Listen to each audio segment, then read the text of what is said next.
আসলে তো মহান আল্লাহ পাক কিয়ামতের হাসরের ময়দানে সংকটময় মুহূর্তে, যে মুহূর্তে সূর্য মাথার উপরে থাকবে, মাথার ঘেনু টকবক টকবক করে ফুটবে, চোখ দিয়ে নাক দিয়ে কান দিয়ে বাহির হবে, কিন্তু জান জীবন বাহির হবে না। কুল্লামা নাজিদাত জুলুদুহুম বাদদালনাহা জুলুদান গায়রাহা।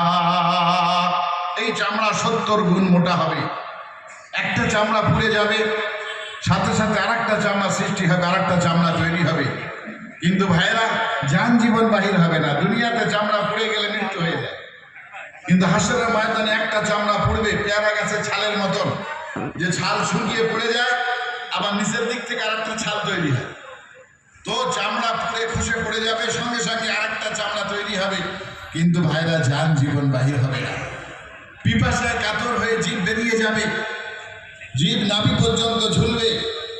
ও ভাইরা আমার, ফুটন্ত গরম পানি সেই সময় পান করানো হবে, আর সেই পানি পান করার পর পেটের নাড়ি ভুড়ি ছিঁড়ে প্রস্রাব দিয়ে বেরিয়ে যাবে, কিন্তু জান জীবন বাহির হবে না। সেই সময় মহান আল্লাহ পাক আরশ আজিমের তলায় তার নিজস্ব সুশীতল ছায়া তলে কিছু মানুষকে ছায়া দান করবেন। সেখানে অনুষ্ঠান হবে একটা, সেখানে একটা জলসা হবে। যারা আল্লাহ, কোরআন হলো আল্লাহ পাকের কালাম, কালামুল্লাহ, কোরআন হলো কালামুল্লাহ, আল্লাহ পাকের কালাম, আল্লাহ পাকের কথা। এটা কোনো মানুষের কথা নয়, এটা কোনো মানব রচিত নয়। পৃথিবীর আজ যত ধর্মগ্রন্থ আছে, সমস্ত ধর্মগ্রন্থ মানব রচিত।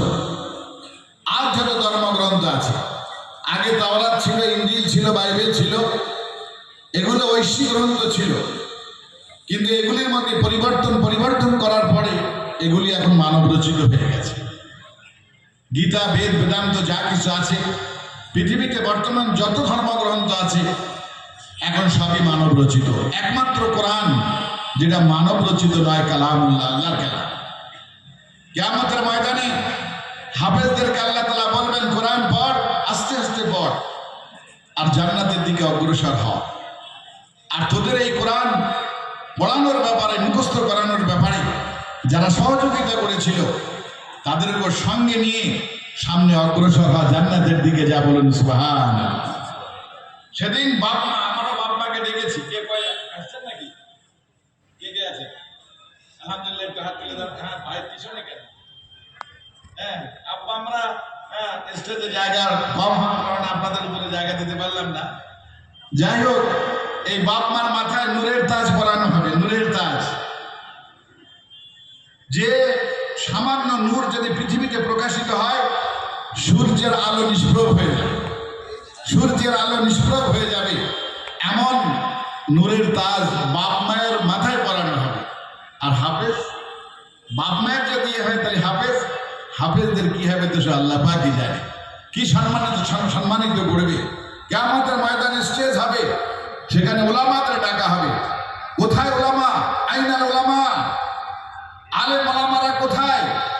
তাদের জন্য স্টেজ সাজানো হয়েছে। আইনাল হুফাজ? হাফেজে কোরআনরা কোথায়? তাদের জন্য স্টেজ সাজানো হয়েছে। আইনাল ইমাম? ইমাম সাহেবরা কোথায়? আইনাল মুয়াজ্জিন? মুয়াজ্জিন কোথায়? তাদেরকে এক এক করে ডাকা হবে, এক এক করে ডাকা হবে। আমরা দুনিয়াতে মুয়াজ্জিনের মর্যাদা দেই না। ও ভাইরা আমার, কিয়ামতের দিন মুয়াজ্জিনের মর্যাদা হবে। প্যারা নবী সাল্লাল্লাহু আলাইহি ওয়াসাল্লাম বলেন, আতওয়ালুল আনাক ইয়াউমাল কিয়ামা, তাদের গর্দান সবচেয়ে উঁচু হবে, সবচেয়ে লম্বা হবে। মুহাদ্দিসে কেরামগণ ব্যাখ্যা করেছেন, সবচেয়ে উঁচু আর সবচেয়ে লম্বা হওয়ার অর্থ হলো এই, তাদের জন্য সবচেয়ে উঁচু স্টেজ তৈরি করা হবে।